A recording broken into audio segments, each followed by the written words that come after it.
Maria Maludi, isang reyna na may puso kasing danos ng bato. Huwag kayong lalaki, isang galit ng reyna ay katimbas ng kalupan. Manaragyan ko ng mahal, kaya ganyan ang kanyang puso.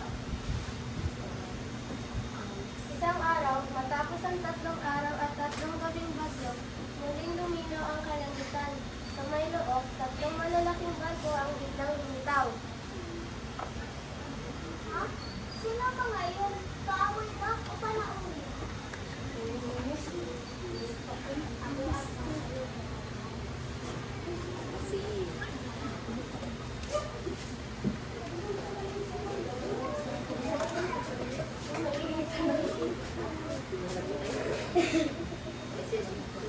Tatlong bangka ang lumapit sa pakpak. Sa bawat isa ay may isang lalaking nakatamit ng malagya. Mga hari mula sa malayong imperyo ng mundo.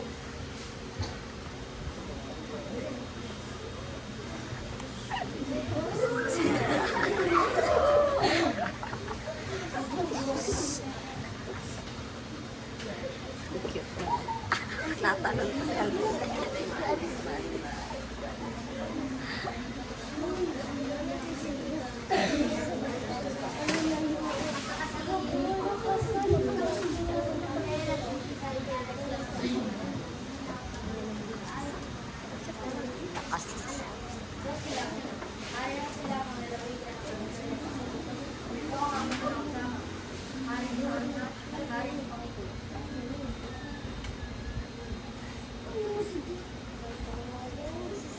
Isang karangalan. Niya ay naglakbay sa maraming laban upang harapin ang reyna na ang magandang ay tadyang sa buong mundo. Nais namin na niya ang kanyang kamay sa kasal. Dinala sila sa palasyo. Namangha ang 3 hari sa ganda ni Maria Maludi. Ngunit malamig ang kanyang pilit pamang sila ay sinusuri.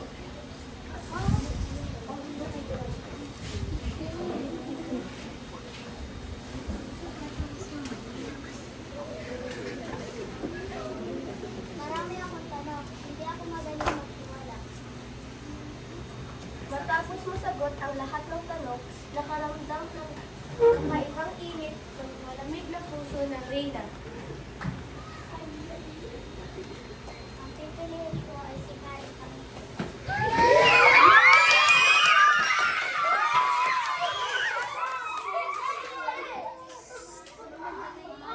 Ay sa aming pangalaman, ang isang hari ay naman sa magpangsal.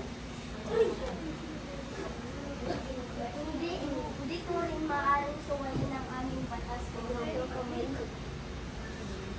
Kung ganyan kasama ng pamaligsahan, ang pinakamabilis naman kung makakarating ay siya ang aking makakasalang. Hindi ko alam ako ito. Mami, lang ako po!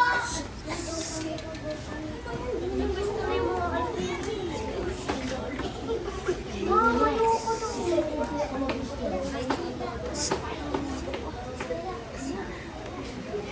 dumating ang araw ng pagkakita.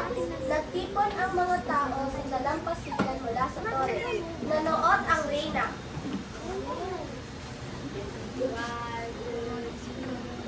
Mananalo si Pangiko. Siya ang pinakabata at pinakagwapo.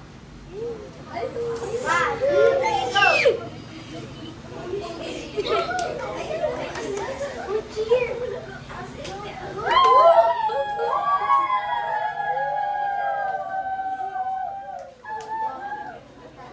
Ngunit habang makapalapit na ang mga barko, malinaw na si Haring Laki ang nangunguna.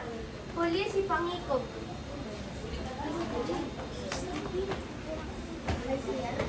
Hindi! Hindi ito maaari! Bakit siya matatalo? Sa tindi ng galit, tumakbo ang reyna patungkol sa templo ng mga Diyos. Wala kayong silbi! Ipinagkait ninyo sa akin ang init ng pag-ibig! Sakit! Ang sakit! Ang sakit! Relax tayo! Mahalan!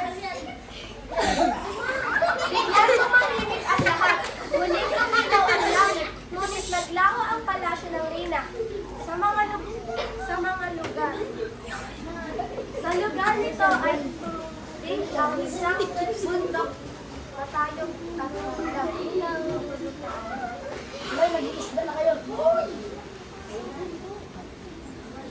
Ala, isang may ay.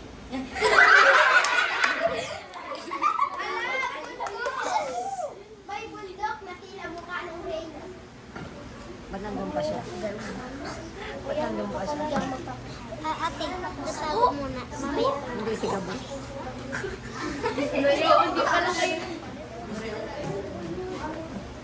Pinangalanan ng mga tao ang bundok na mahindig bilang alaala na hindi natutong magmahal. At ang tatlong isla ay pinangalan ng tatlong hayat isang ibon-unit na bigo. At hanggang ngayon, ang bundok at mga isla ay paalala. Ang pusong walang pag-ibig ay nauuwi sa kapanghabakan. Yeah!